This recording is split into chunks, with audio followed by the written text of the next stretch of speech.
E o senhor acha que é melhor, em se tratando de feridas, de problemas, de coisas que a gente não consegue superar sozinho, guardar ou falar? Ah, falar. Guardar nunca. Nunca se guarda coisa podre. Nunca. Por quê? Vai feder. É fato. Entendeu? O problema é que a capacidade que a pessoa ferida tem de falar, ela é extremamente reduzida pela ferida causada. Porque se trata de uma ferida na existência da pessoa. Não é uma ferida externa. E muitas vezes as pessoas que são feridas no seu passado, elas desenvolvem algo terrível, que é um sentimento de culpa. Elas se sentem culpadas por terem sido feridas, sendo que elas não têm culpa nenhuma. Mas este é um processo que inúmeras pessoas, quase todas, desenvolvem. Então, por conta do sentimento de culpa que a pessoa desenvolve, ela também tem vergonha, ela tem receio, ela tem medo de compartilhar isso com as pessoas. Depois, existe o medo de que isso se repita pela não credibilidade. Uma pessoa ferida, quando ela vai falar para alguém de sua ferida, pode ser causada nela uma ferida ainda maior se ela não é acreditada.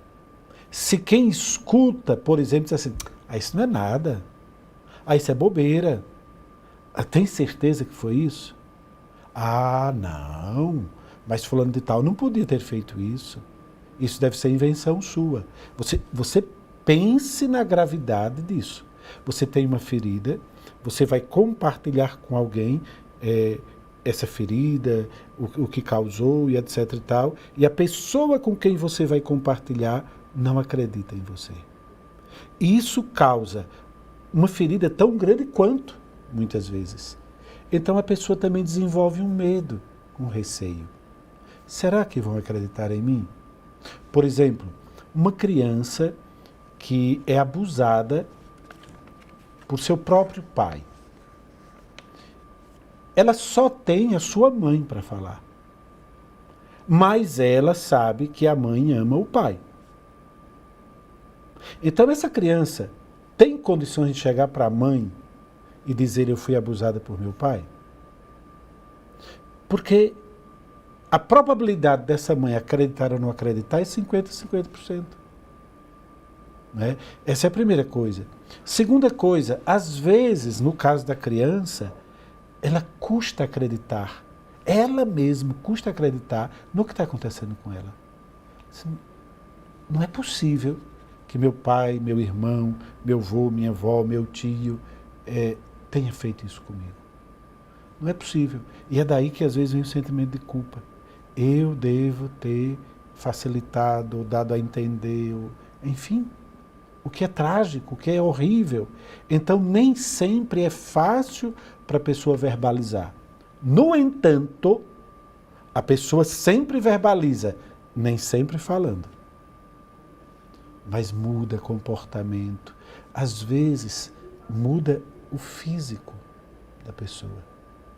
Passa a desenvolver febre, desinterias, o próprio corpo modifica o metabolismo e etc.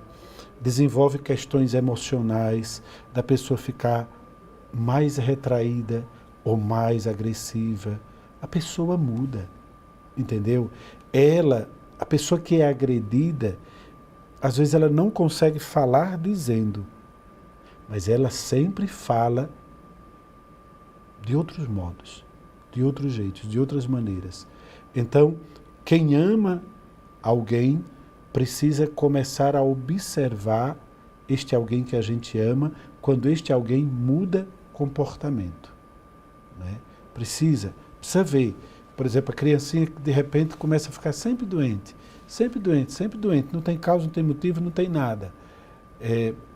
Precisa ver por que ela está assim. A criança que de repente começa a ficar quietinha demais. não tem mais gosto para brincar, etc. A criança que quando chega a determinada pessoa, seja ela quem for, ela, por exemplo, vai para um cantinho, vai para a beira do sofá, diz para a mamãe, eu estou com sono, ou qualquer coisa desse tipo. Precisa ser observado. Alguma coisa ela está dizendo, ela está falando. Não me deixe com essa pessoa. Ela me incomoda, ela me traz riscos, ela me fere, ela me machuca. Só que ela não pode dizer isso para as pessoas. Normalmente as pessoas que causam sofrimento em outras, elas, além do sofrimento que elas causam, elas também estipulam uma série de comportamentos onde ela diz assim, cuidado, se você falar, vai acontecer isso com você, vai acontecer isso com sua mãe, vai acontecer isso comigo. Olha, se você falar, sua mãe morre. Ora, ela já perdeu, por exemplo, o pai, porque o pai se tornou um agressor para ela. Se ela falar, a mãe morre, ela vai perder a mãe. O que é que ela vai fazer na vida? Logo, vai pensar, estou sozinho ou sozinha. Exatamente. Então ela vai engolir isso. E é um sofrimento horrível. Horrível, horrível, horrível. Então, mas expressar é sempre importante.